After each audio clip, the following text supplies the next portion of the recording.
NSAIDs ಅಂತ ಹೇಳಿ ಕರಿತೀವಿ. NSAIDs ಅಂದರೆ ಪೇಯ್ನ್ ಕಿಲ್ಲರ್ಸ್ಗಳು. ಸೊ ಒಬ್ಬ ವ್ಯಕ್ತಿ ತನಗೆ ಯಾವುದೋ ಒಂದು ಭಾಗದಲ್ಲಿ ಪೇಯ್ನ್ ಇದೆ ಅಂತ ಹೇಳಿ ತಾನೇ ಹೋಗಿ ಡಾಕ್ಟ್ರುಗಳಿಗೆ ಕನ್ಸಲ್ಟ್ ಮಾಡ್ದಂಗೆ ಸೊ ಹಲವಾರು ವರ್ಷಗಳು ಮಾತ್ರೆಗಳು ತೊಗೊಂಡ್ಬಿಡ್ತಾರೆ ಪೇಯ್ನ್ ಕಿಲ್ಲರ್ಸ್ಗಳು. ಸೊ ಆ ಪೇಯ್ನ್ ಕಿಲ್ಲರ್ಸ್ ತೊಗೊಂಡಾಗ ಏನಾಗುತ್ತೆ, ಆ ಗಟ್ಟದು ಹೆಲ್ತ್ ಏನಿದೆ ಅಂದರೆ ಸ್ಟಮಕ್ದು ಬ್ಯಾರಿಯರ್ ಏನಿದೆಯಲ್ಲ, ಆ್ಯಸಿಡ್ ಬ್ಯಾರಿಯರ್ ಏನು ಹೇಳಿದೆ ಅದು ಹಾಳಾಗ್ಬಿಡುತ್ತೆ. ಇದು one of the most common cos.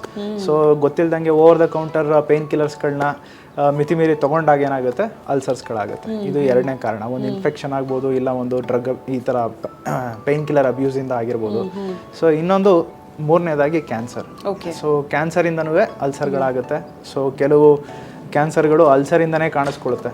So ಅದಕ್ಕೆ ನಾವು ಯಾವುದೇ ಥರ ಅಲ್ಸರ್ ಇದ್ದಾಗಲೂ ಎಂಡೋಸ್ಕೋಪಿ ಮಾಡಿದಾಗ ನಾವು ಸ್ಟಮಕ್ ಅಲ್ಸರ್ ಇದ್ದಾಗ ಇಮಿಡಿಯೇಟಾಗಿ ಅದನ್ನು ಬಯಾಪ್ಸಿ ಮಾಡಿ ಅದನ್ನು ಮೈಕ್ರೋಸ್ಕೋಪಲ್ಲಿ ಅದನ್ನು ನೋಡಿ ಕನ್ಫರ್ಮ್ ಮಾಡ್ಕೊತೀವಿ. So any gastric ulcer it needs to be evaluated with a diagnosis of malignancy ಇರೋ ಸಾಧ್ಯತೆ ಇದೆ ಅಂತ ಹೇಳಿ ಅದನ್ನು ಬಯಾಪ್ಸಿ ಮಾಡಿ ಅದನ್ನು ಫರ್ದರ್ ಟೆಸ್ಟ್ಗಳಿಗೆ ಒಳಪಡಿಸ್ತೀವಿ. ಬಟ್ ಒಂದ್ಸಲ ಅಲ್ಸರ್ ಆದಮೇಲೆ ಡಾಕ್ಟರ್ ಮತ್ತೆ ಅದನ್ನು ಕ್ಯೂರ್ ಮಾಡಿದ್ರೆ ಆ ಅಲ್ಸರ್ನ ನೀವು ಕ್ಯೂರ್ ಮಾಡ್ತೀರಾ, ಟ್ರೀಟ್ ಮಾಡ್ತೀರಾ, ಅಥವಾ ತೆಗೆದು ಬಿಡ್ತೀರಾ ಅದನ್ನು ಅಂತ ಅಂದ್ಕೊಳ್ಳೋಣ ಬಯೋಪ್ಸಿ ಕಳ್ಸೋದಕ್ಕೆ.